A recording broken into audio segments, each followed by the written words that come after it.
Hello and welcome to Perspectives on Faith. I'm Khalif Watkins and I'll be your host for this episode. Today we'll be talking about Mevlana Jalaluddin Rumi. Now, many of you have probably heard about Rumi as a poet, as a mystic, or a great spiritual teacher. But how much do we really know about him and the context of his teachings? Well, our guest today is Dr. Muhammad Faghfoory, an expert on Rumi from George Washington University. Dr. Faghfoory, welcome. Thank you for having me. Pleasure to have you here. So before we go into talking a little bit about Rumi, why don't you introduce yourself and tell us about your background at George Washington? My name is Muhammad Faghfoory, and I must correct you if I may.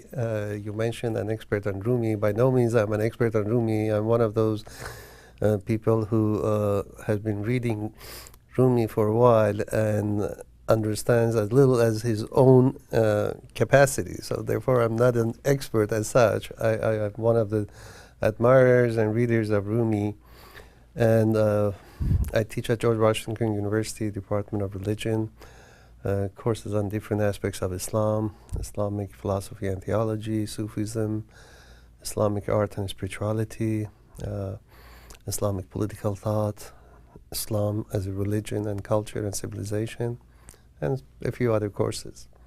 And thank you for that correction, because I'm sure Mevlana is very much like an ocean. So my first question relates to the actual context of Rumi's teachings. A lot of people out there have different opinions about who Rumi was and what his intentions really were.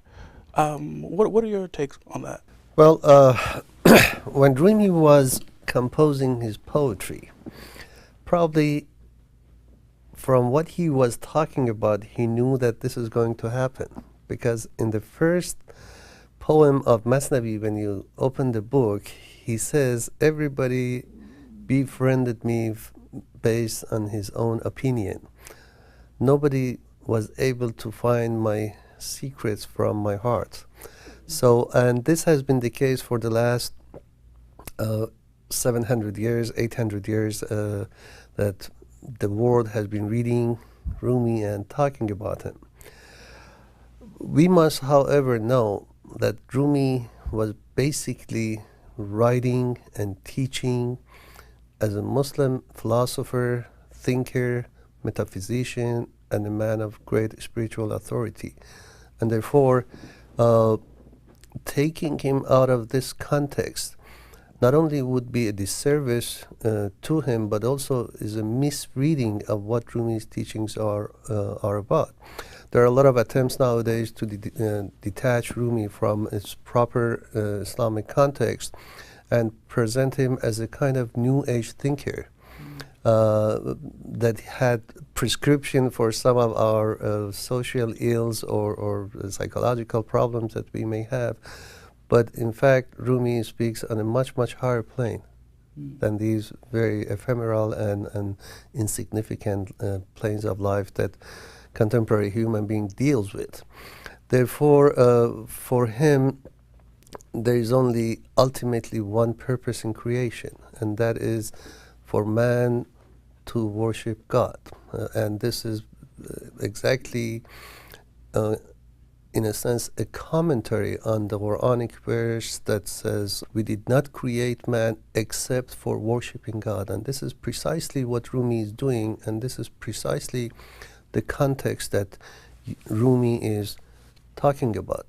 And every aspect of his thought, writings, perspective is based on this context, including those aspects of his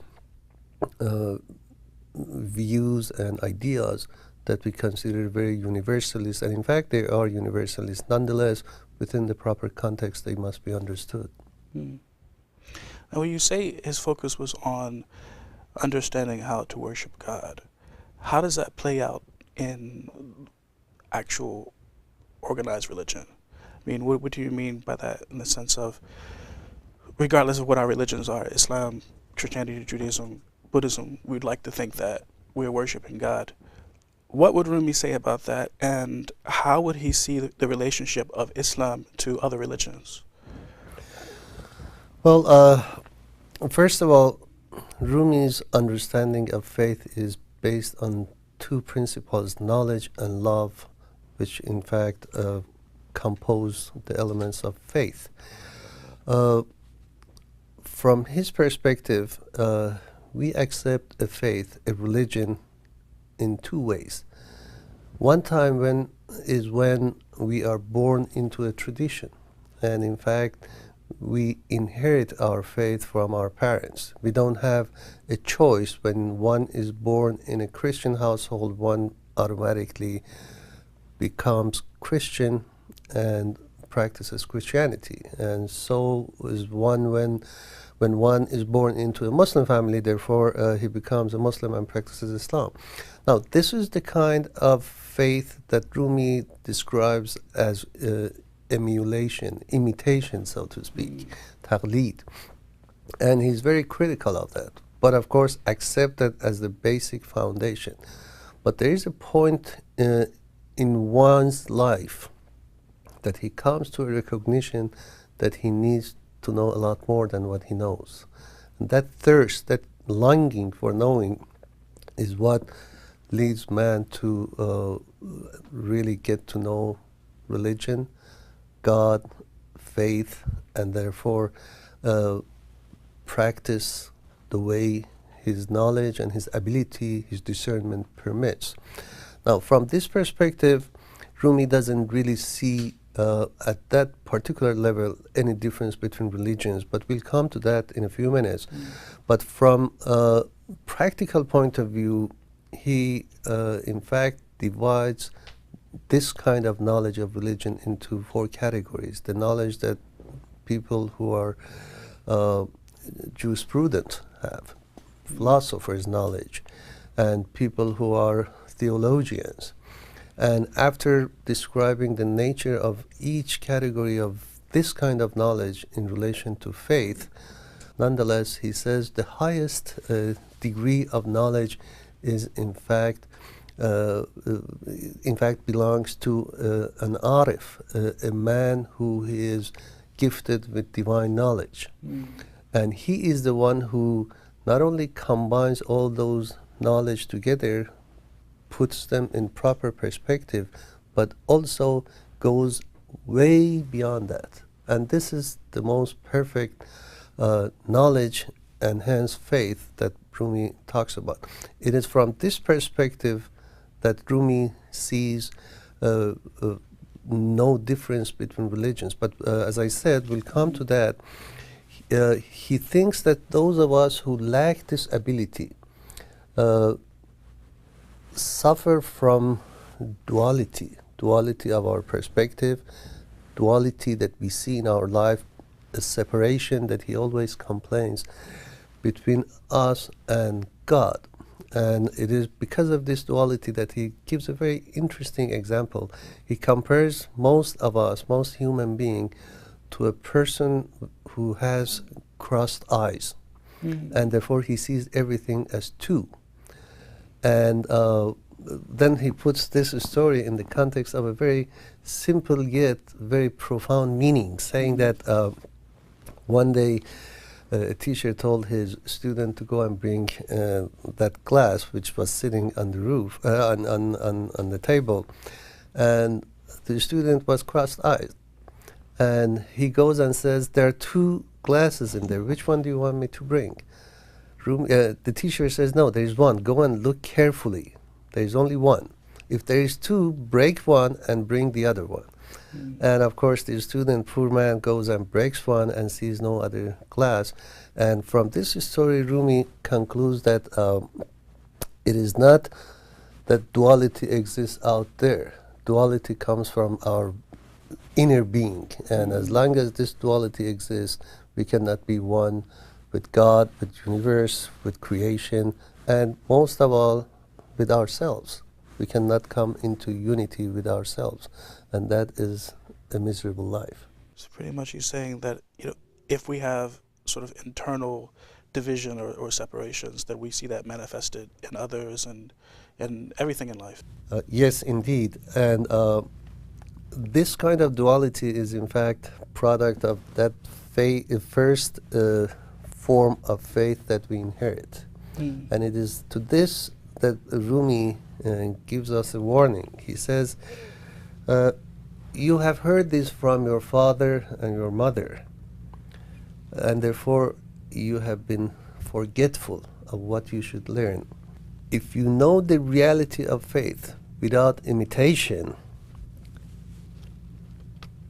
then how could you be deprived from the grace of such a great messenger? Listen to this story, listen to this narration without any explanation, so that you can understand what affliction imitation is. It is from here that he goes, this kind of imitation in fact destroyed people. خلق را تقلیدشان برباد داد ای 200 لعنت بر آن تقلید باد. People were destroyed because of their imitation. May God's curse be on this kind of imitation 100 times. So what he in fact struggles to make us understand is the kind of religion which, while has its own particularity, it is as universal as it can be. And this is again precisely, it is important to understand, is based on the Quranic verse. That in the Quran we read that when we want to define faith, it says is faith and belief in God, His unity, His angels, His prophets, His scriptures. And notice that all of these are in plural. He is not talking, God is not talking on this aspect of religion specifically about one particular religion. He's talking about as revelation as such. Therefore, it is from this perspective that Rumi looks and tells us that revelation, in fact, comes in different forms, but ultimately all revelations are manifestation of one single reality, of one single truth, which is none but God. And it is in this context that he talks about Abraham, Moses, Jesus, Joseph, all Hebrew prophets as Muslims. It is interesting, those people may question why he calls Abraham Muslim. The Quran calls Abraham Muslim while he was so many, at least 500 years, people say, before the time of historical Islam. This precisely shows how universal the idea of submission to God's will is. And of course, Rumi puts it in a very simple language. And he has a beautiful piece of poetry in the Masnavi. First of all, talks about criticism of discursive knowledge. What do you mean by discursive knowledge? Mainly he criticizes theologians, and in one of his works, which is in prose and has some poetry in it too, in Fihi Ma Fi, he talks about theologians as those people who spend their life learning a lot. But it's interesting what kind of learning they do. He says, and this is a beautiful Persian, and I have to share this with your audience if I may. Please. He says, علمای زمان در علوم موی می شکافند. The scholars of the time investigate every single detail, field of knowledge of the time. And whatever is important in their view, they explain, and they explain very well. But they do not know their own soul. اما خود را نمی شناسند که پاکند یا ناپاکند که, and then he recites a hadith from the Prophet, من عرف نفسه فقط عرف ربه. They do not know themselves. They do not know whether they are pure or impure. For he said, alluding to the Prophet, he who knows his own soul, his own self, knows his own Lord. They command on everything that this is permitted, that is not permitted, this is permissible, this is forbidden. But when it comes to them, they do not know what applies to them. آن حرام خود را نداند که چیستند. Just to pause there for a little bit. One thing I liked about that was, for me, I guess it sort of illustrated what you were talking about earlier. And Rumi's discussion of the two main approaches to religion. One as imitation, and the other one on the other religion as actual experience and actual knowing. And here you have these scholars who are talking about many aspects of the religion, but they don't even know themselves. So I see what you mean there. These are very profound questions, but when you read Masnavi, the way he explains is so beautiful and beautifully simple, yet has a very, very deep meaning. Again, I have to share, if you forgive me, I can't resist the beauty of this Persian poetry. Actually, could you read it straight through in Persian first, All before right. going through the translation? 100,000 فصل داند از علوم، جان خود را می نداند آن ظلوم. داند او خاصیت هر جوهری، در بیان جوهر خود چون خری. که همی دانم یجوز و لا یجوز، خود ندانی تو یجوزی یا عجوز. آن روا آن ناروا دانی، ولیک خود روا یا ناروا این بین تو نیک. قیمت هر کاله می دانی که چیست، قیمت خود را ندانی احمقی است. He's addressing and describing the attitude of that discursive, argumentative scholar who knows a great deal. He knows a great deal of knowledge of the book, ordinary book, knowledge that he learned in the school.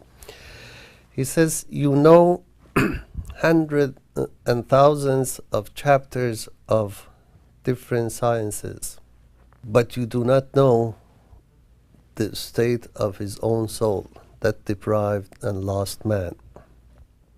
He would know the faculty of every substance, but when it comes to knowing his own faculty, he is like a donkey.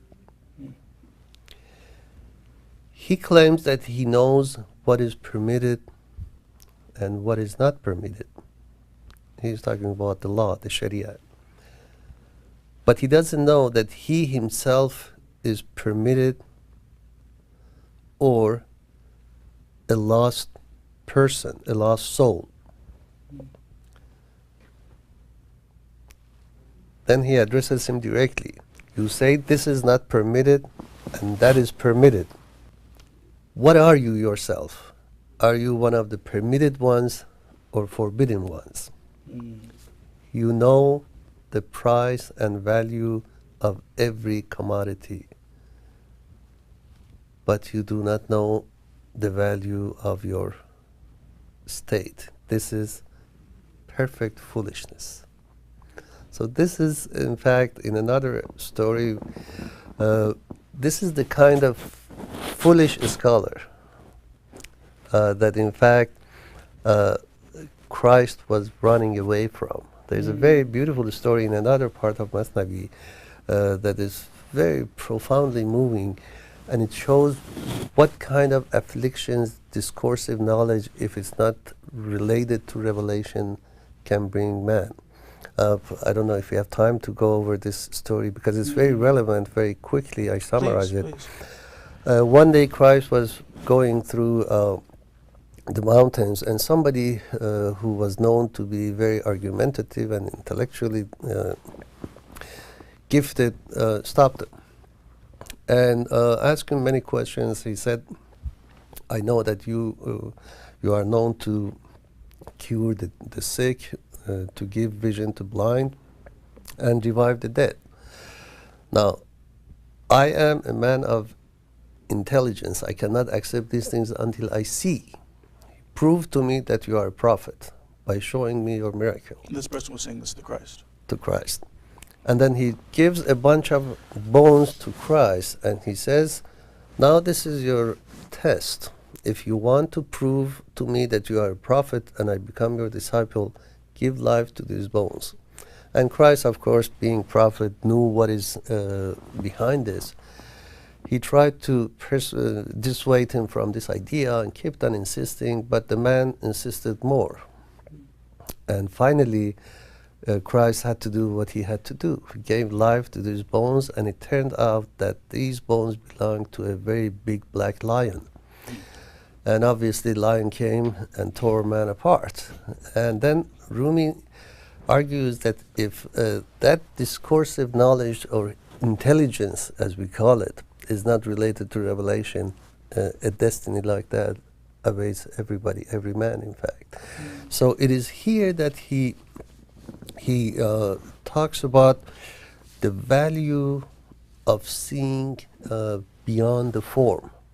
And it is this aspect of Rumi which probably nowadays is receiving a lot more attention, but often misunderstood.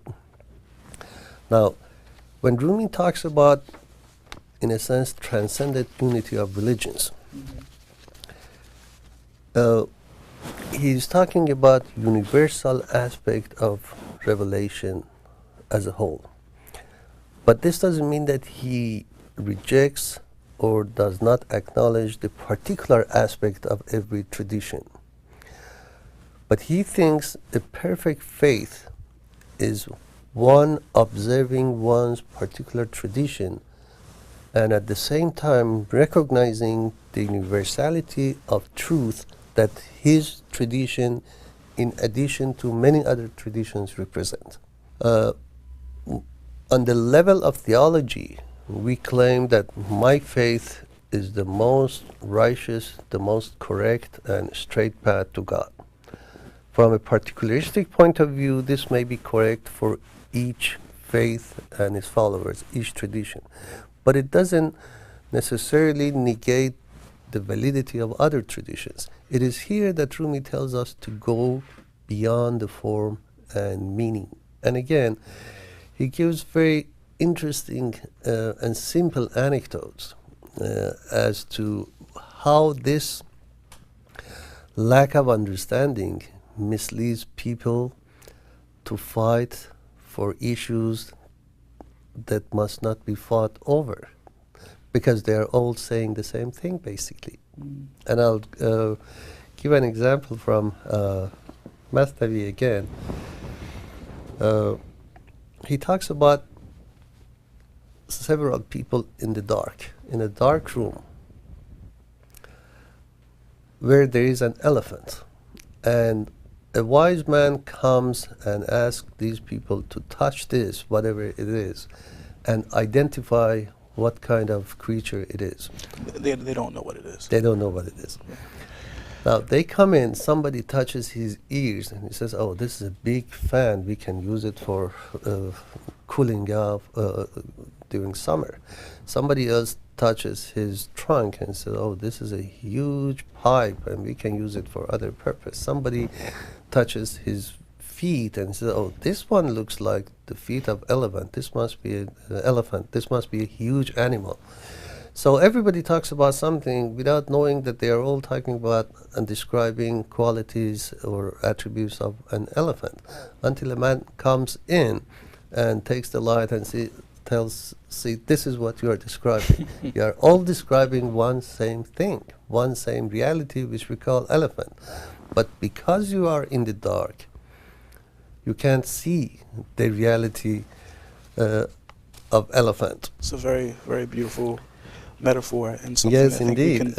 And then the conclusion that he takes from this simple episode, after touching different parts of the elephant and each one describing, he says, از نظرگه گفتشان شد مختلف آن یکی دادش لقب دادین الف در کف هر کس اگر شمعی بودی اختلاف از گفتشان بیرون شدی چشم حس همچون کف دست است و بس نیست کف را بر همه او دست رست. He says all these different views and opinions that these men were expressing, and each one was describing this creature in his own way, was because if they had a candle in their hand, they could see the reality of elephant. And therefore, all differences from the descriptions would disappear. Now, be aware, the eye of your senses is like the palm of your hand. And palm of your hand does not have access to all parts of your hand, meaning its own back, in a sense. So what he's trying to say is that discursive argument based on senses is very lame and very imperfect. And in order to go beyond that, one must go over meaning, over the realm of meaning. And I'll allude to that in a few minutes. Well, thank you very much, Dr. Faghfoory, for the moment. We have to take a little break, but I'm very excited to go back to our conversation very soon. We'll have to take a little break now, but Perspectives on Faith will be right back in a few moments.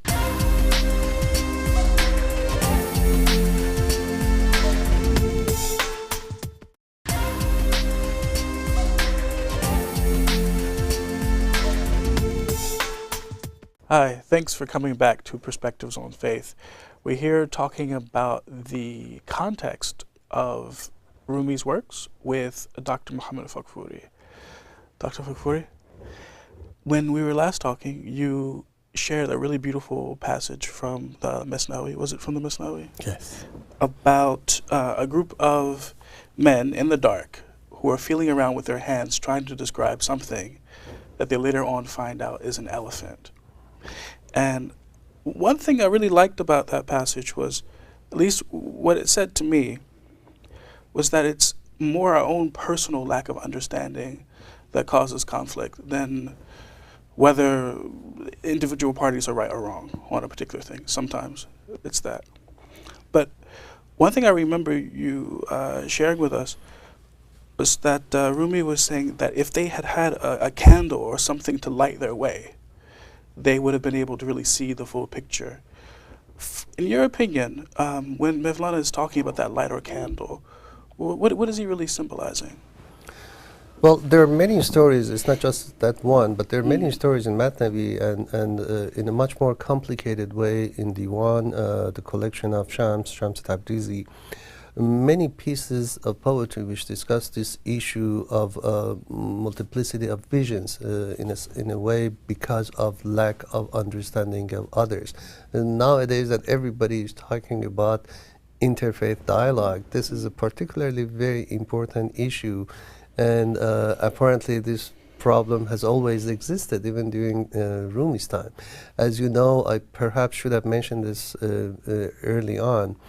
Rumi lived in a sense in one of the ugliest periods of Islamic history, when Islamic world was attacked by the Mongol forces that destroyed the entire civilization of Eastern Persia, where Rumi had come from, Khorasan, and then marched all the way to Baghdad and destroyed the caliphate in 1258 and put an end to the Abbasid caliphate.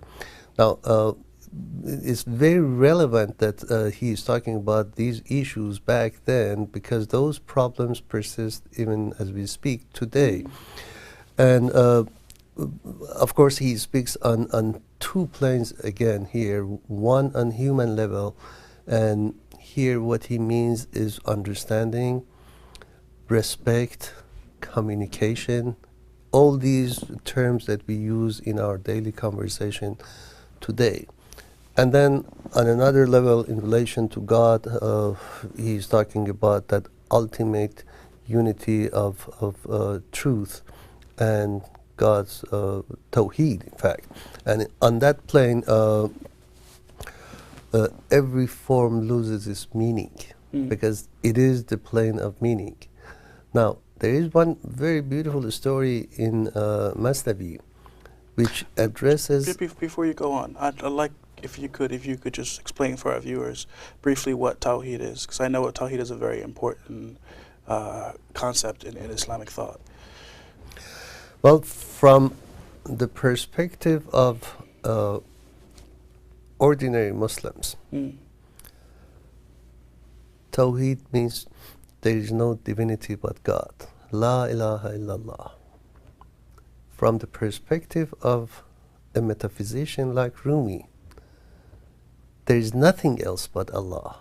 And the entire Masnavi, the entire Divan, and also Fihi Ma Fi, especially his 7 sessions that he has, Majalis as-Sab'a, they all address this theme, that everything else in this world, in this universe, is unreal.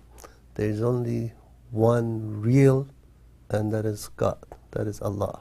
And therefore, the message of Tawheed that Rumi gives is the most exalted commentary on La ilaha illallah on the highest level, in the sense that he doesn't see anything else in this universe except one Allah, except God. And that is the ultimate meaning of Tawheed, because everything else is just accident. He is the one real truth, eternal, and he calls him the first by resorting to the verse of the Quran, the first when there was no first, the last when there will be no last. Huwa al-awwal wal-akhir, he is the manifest and the non-manifest.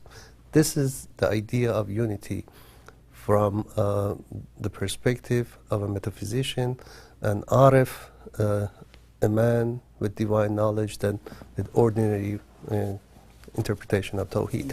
And this is the kind of Tawheed that Rumi always talks about in his understanding in his description of divine unity. Now, on the level of human being, I mentioned about communication, understanding, accepting, acknowledging differences, because that's what God wills. God could have, as he mentions in the Quran, could have created one religion for all human beings, but he did not. Why? Because he wanted man to get to know each other. لَتَعَارَفُوا in the Quran we read. Now, here Rumi gives a very interesting, very simple story with profound meaning again as to why this understanding, this communication doesn't take place, and what can be done to make it possible. He talks about the story of 3 people, a Persian, a Turk, and an Arab. He narrates the story that somebody gave some money to these 3 men. And one of them said, I want to take this money, go to bazaar and buy grapes. And he was a Persian, he used the word angur, which means grape. Okay, he spoke in his own language. Yes. Yeah. And then he asked the Turk, what do you want to do with this money? He said, I'm going to the bazaar and I'll buy üzüm. Üzüm in Turkish meaning grapes. And then he turned to the third man who was speaking Arabic. He said, what about you? He said, I'll go to bazaar and I don't want to buy what they want to buy. I want to buy enab. Enab meaning grape. And now he says, if there was a man who could understand all these 3 languages, he would know that they are all speaking of the same reality, which is grape. But because they did not understand each other's language, therefore they came up with this kind of understanding. Everybody, each and every one of them thought that he's talking about something different. But in reality, they were all talking about one reality.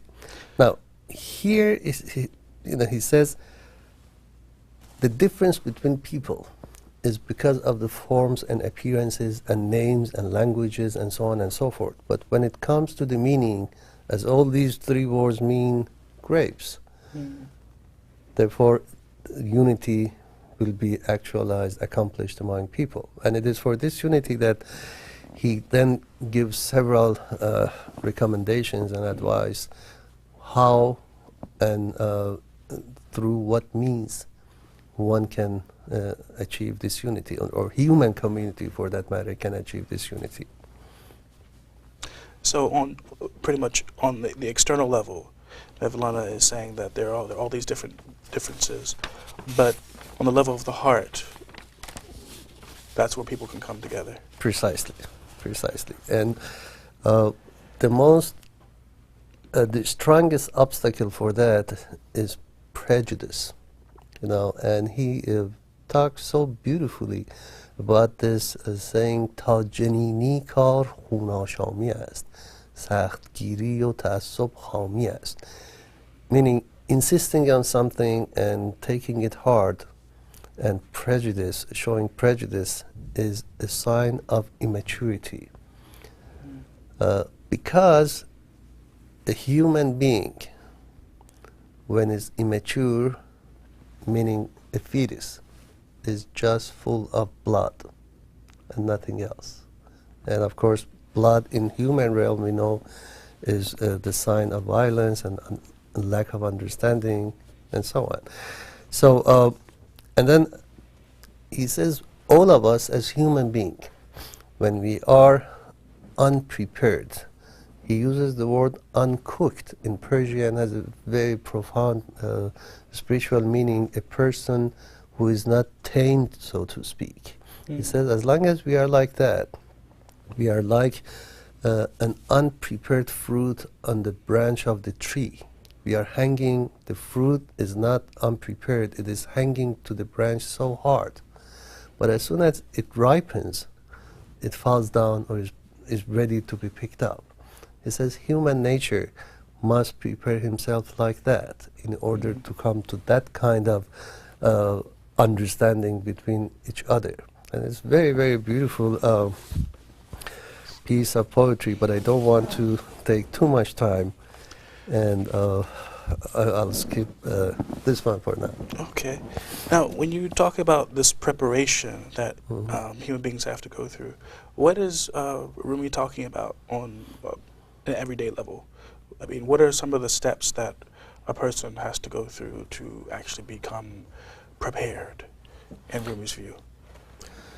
Well, obviously, Rumi, as I mentioned initially, he speaks as a Muslim metaphysician. There are so many stories in the Mathnavi and Diwan and other writings of Rumi regarding other religions. One of the strongest presences in Masnavi is Sayyidina Musa, Moses. And there are many stories about Jesus and the Virgin and other Hebrew prophets. But he always says, I am the dust of the feet of Muhammad Mustafa, meaning the Prophet of Islam. So from his perspective, one of the, the precondition to attain that state, that station, is first of all to observe what the Sharia condones and in fact commands us to observe. So these are the basic do's and These don'ts. are the basic do's, and because for him the meaning and the form have a very direct relationship with each other. It's like the walnut, the relationship between the shell and the kernel are so essential for a walnut to become a walnut. Therefore, for a person to become ripened, so to speak, spiritually, the first step is to walk within the context, within the path of the Sharia, observe all the rules that the faith prescribes, whether one is a Muslim, Christian, or other follower of other religions, one has to observe the outward aspect of religion. And it's only through that that one qualifies to turn more inside, more inward, to purify himself, to, in a sense, purge his soul from all human characters, attributes, attachments, or the rebellious nature of the carnal soul, and all of these. And once this is achieved, then you are talking about a person who has gone beyond those limited visions, prejudices, particularities of his own views, whatever it may be, not acknowledging other perspectives. And this man is the ideal human being in creation. And this is the status, in fact, that Rumi describes, but it better than anybody else describes his own station, where he had reached. That's why we read in the annals of Anatolia that when he passed away, the people of the city of Konya, each where community, he spent the rest, the later part of his life. Most part of his life, where he settled and is buried now. Every community claimed that Rumi belonged to them, And there are recorded documents that Christians, Armenians, Jews, Muslims, Persians, Turks, Arabs, whoever else was in town, participated in his funeral precisely because they could identify with him so much, and they could see him saying what their heart wanted to say, but they didn't know how to. And it is this aspect of Rumi's character that one must understand and is needed the most today. See, this is one thing I find very fascinating. Well, actually, a few things I find fascinating. One, the idea that by following the Sharia, following the basic injunctions or commandments of a religious path, that you actually can achieve a more universal spirituality. There are a lot of people who seem to think that, well, the various rituals or practices of a religion, that holds one back from spirituality. But what Rumi is actually saying the opposite. That's one thing I find very fascinating there. And then also that someone who could follow the basic injunctions of Islamic tradition, live according to Islamic law, but apply it in such a way that people of many religious traditions could feel a connection to him.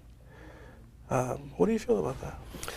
Well, as to the first part of your comment regarding one's observance of one's traditions, as important as it is, there are many souls which are happy and pleased with that level of observing their duties before God.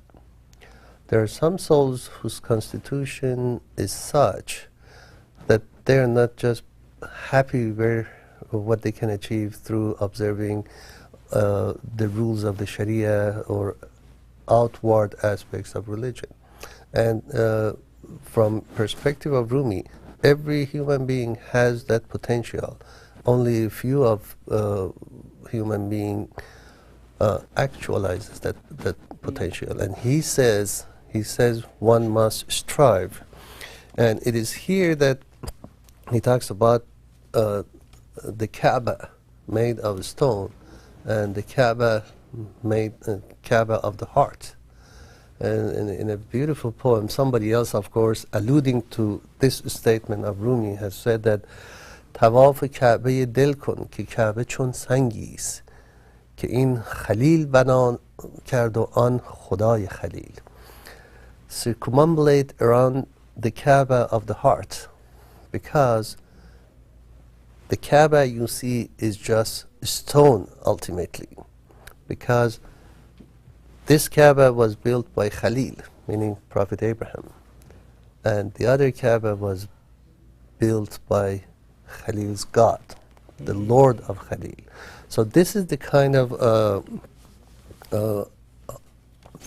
heart, inward looking that Rumi talks about. And it is here that he recommends us to go far beyond the outward meaning of tradition, of religion. Even when it comes to the Quran, he says, listen to the Quran, but be aware that what you understand from the Quran is just the outward meaning of the Quran. But know that beneath that outward meaning, there is another inward meaning. And this is an allusion to a hadith of the Prophet. And then under that inward meaning, another layer of inward meaning. And then underneath that, another layer of inward meaning. And there are up to 7 meanings that he mentions. And he says, when you see Quran in its outward meaning, it's good enough. It's good enough for you. But you are calling the name. But you have to call the named, that which is named. And therefore, you should go a lot higher than that. And you can go. Have you ever seen any name without a truth? This is what he is asking. And it is here that he says, once one reaches this, one reaches this state, it is the station of unity. Unity between all faiths, all traditions, all religions. Because, again, he's talking about the essence of truth, the essence of reality. He says, if you take 10 oranges and 100 quinces and squeeze them and take their juice, you don't have 100 anymore. You have one single product, which is juice, the essence, the substance of all of these. And therefore, in the realm of meaning, there is no multiplicity, there is no numbers, there is no divisions and singularity. That is where the unity of a friend with the friend, with capital F, is so beautiful. Therefore, strive for the realm of meaning. Otherwise, the realm of four is very rebellious. So, just to kind of reiterate in, I guess, a more simplistic way, Rumi is trying to tell us that these basic aspects of the Sharia, they're important, the prayers are important, different traditions are important, but they're just the beginning of the spiritual journey. Precisely. One thing I love about Mevlana, and I think most people who have read Rumi appreciate about him, is that he expresses these ideas in a very beautiful way through the language of poetry. Could you share some more of his poetry with us, please? Sure. All this discussion about understanding, about communication, about acceptance and respect of other traditions. There is an elixir that Rumi suggests that makes this possible, and that is what he calls love, ishq in Persian, which means intense love, based on all these qualities that I mentioned, understanding and respect. And it is here that he says,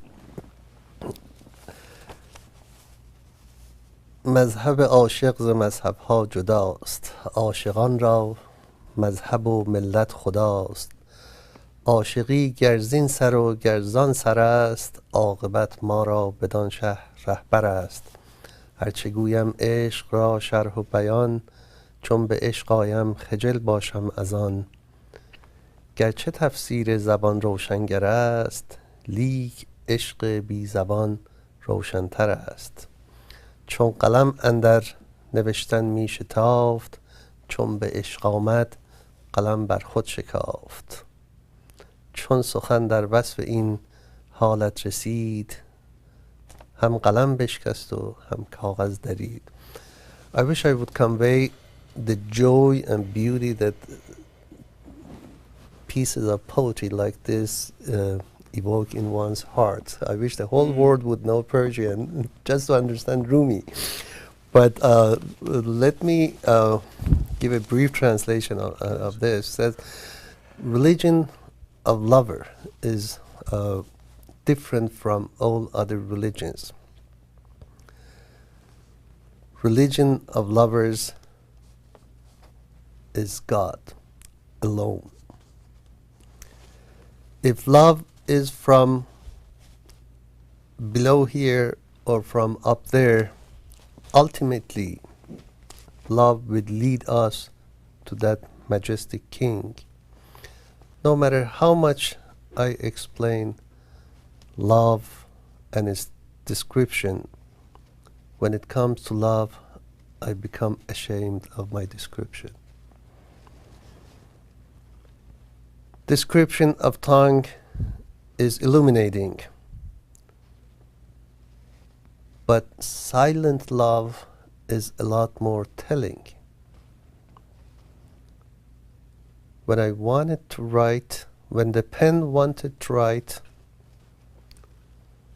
when it reached love, the pen broke down. And when I wanted to describe this state, the pen broke and paper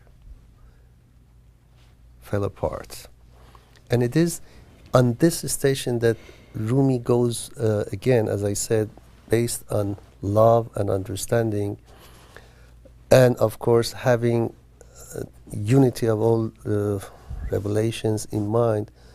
Rumi, in fact, expresses himself in precisely in this manner. When I pushed out duality from my own being, I saw the two worlds as one.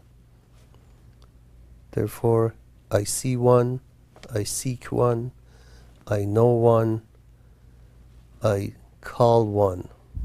Because, and then he refers to the verses of the Quran, he is the first, he is the last, he is the manifest, and he is the non-manifest. It's only God. It's very beautiful. So, Dr. Faghfoory, having heard all this, it still stands that there are a lot of people out there with many other interpretations of Rumi. How do you respond to that, and how do you try to reconcile these different interpretations? Well, let me go back to the first point that I made when I started the program today. مولانا says, هر کسی از ظن خود شد یار من، از درون من نجست اسرار من. Everyone befriended me based on his own opinion. He did not find my secrets from my inner being. Having said that, however, the structure in which Rumi is to be studied is very well known.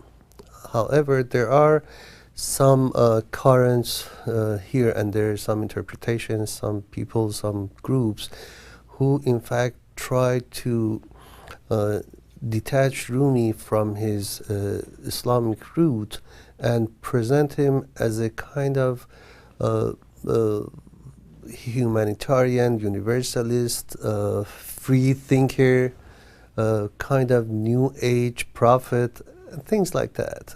None of these have any root in one's in Rumi's legacy, because every line of prose or poetry that you read from Rumi alludes to this point, that he is talking in the context of Islamic tradition.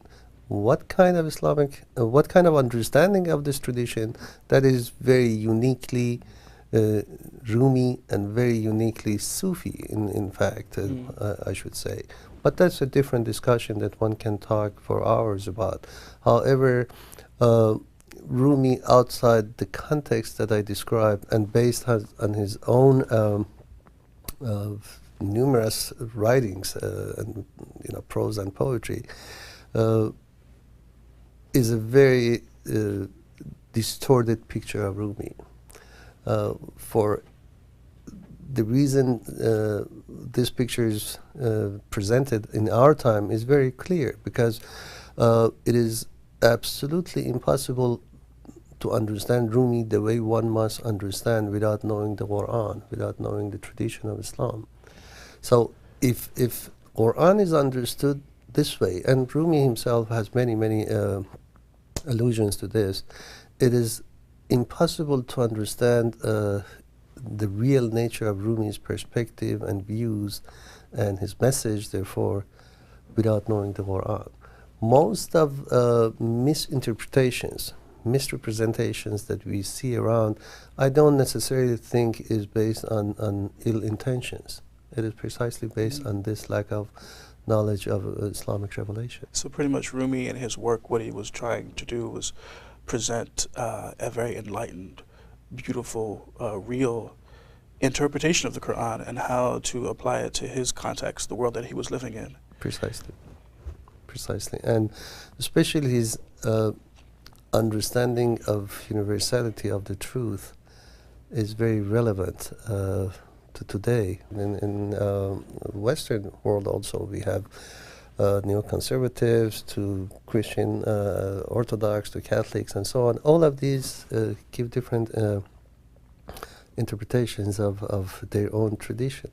But ultimately what he wants to say is that go beyond prejudices, go beyond limited visions of tradition, and seek what the essence of all these, that which connects all of these together.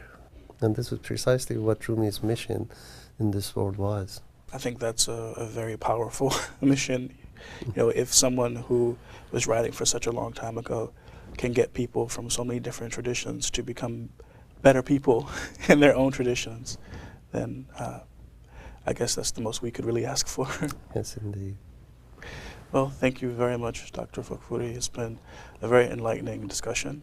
My And, pleasure. I really enjoyed the hour that we spent talking together. Thank you for your kindness.